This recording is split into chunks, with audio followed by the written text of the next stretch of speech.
Hello everybody, today's daily challenge was a little bit on the hard side. I actually surprisingly beat it on my first try, no lives lost. I don't know if that was just a fluke and I just got completely lucky or if I'm really just that awesome, but you know what happened, so that's pretty freaking sweet. First of all, it is called nuclear fission, or I think it's supposed to be nuclear fission. And you use explosive towers to blow 34 rounds of balloons out of the water, 3 of each tower by arrows. So it was actually a pretty fun challenge because it was actually really difficult. And just in case you guys wanted to know, nuclear fission, I will explain this really fast. Not that you guys care that much, but there's nuclear fission and nuclear fusion. And the main difference is that for fusion, you're basically taking two really light atoms, for example, hydrogen atoms, and you're fusing them together to make something like helium. And that's a little bit heavier of an element.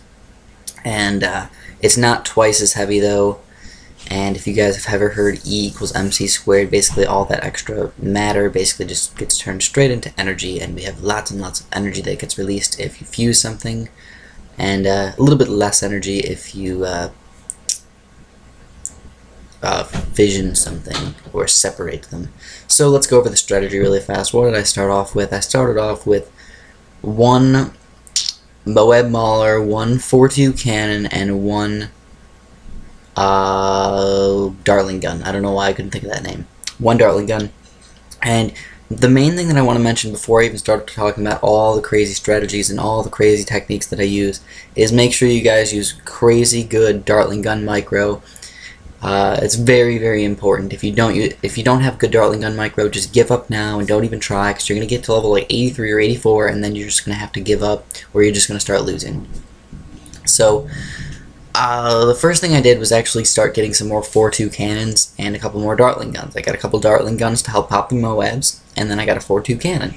And the main thing here, guys, is that 4.2 cannons are going to pop all the balloons that come out of the Moabs, but your Dartling guns are going to have to pop the Moabs. There's really not too much Moab popping power in this entire challenge, and you're not allowed to use laser cannons. So when you're not allowed to use laser cannons, you basically have to use really good micro with your rockets. You want to aim kind of in the middle of bunches of Moabs to get as much popping power out of those guys as possible. Now the next thing I started to do was I started to save up for a Spectre, and I don't know if that's the best thing to do, but it actually seemed to work out fairly well for me. The Spectre worked out, I don't know, it's kind of hard to afford actually, because you have to use really good micro on beating some of these BFBs and stuff on level like 73 and 74, but by the time you get it on around 75, 76, 77, 78, somewhere around there, you'll be really good for the next few levels. But once you get to level like 84 again, which is a bunch of BFBs, you're gonna have a really, really hard time beating these guys. Now as far as other towers go, what do I think you should use? Honestly, I don't know if you should just try and get a 2.4 Dartling gun or something like that, or maybe just go for a mortar. My mortar seemed to help out quite a bit, but I think going like 2 or 3 of those mortars is probably not going to help out very much at all. Because you already have a lot of balloon popping power, but you're still you don't really have that much Moab popping power still, so getting the Moab popping power is definitely a difficult thing to do. And stalling Moabs definitely does help, but you're still talking about like $13,000 just to stall the Moabs for like a split second or two, which, I don't know, it's kind of worth it, but it's kind of not worth it. So like that stall right there, it's helpful, but I would probably say just instead of that, try and get a 2.4 Dartling gun, and you can get a lot more popping power out of your towers.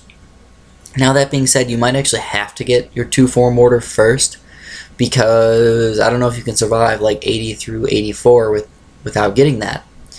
And then whenever you get the chance, of course, you can just sell that mortar and you can just buy the 2.4 Dartling gun.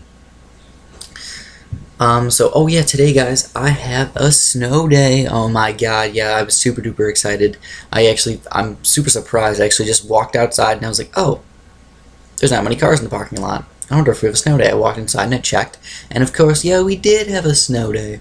So this is about when you're going to get to the hardest parts of the game, guys. You want to aim like really, really close to your Dartling guns to the right side, and then whenever you see balloons starting to overrun you, go back to the left, go back to like just to the left of them. And this level is reasonably hard. 83 is not too hard, but 84 is the hardest level in the game. We're in this challenge, in fact. It's just super duper hard, and you might have to get not really lucky with your Spectre, but you're going to have to like work micro around your Spectre, because when your Spectre goes on the left side, you can easily rock all the balloons, but when your Spectre's not on the left side and he's trying to pop BFBs and stuff, he will not work out too well. So that's really all I got for today's daily challenge. If you guys want to like this for me, that'd be much, much appreciated. I know it took me like 25 full minutes to beat, and then another 5-minute commentary for you guys.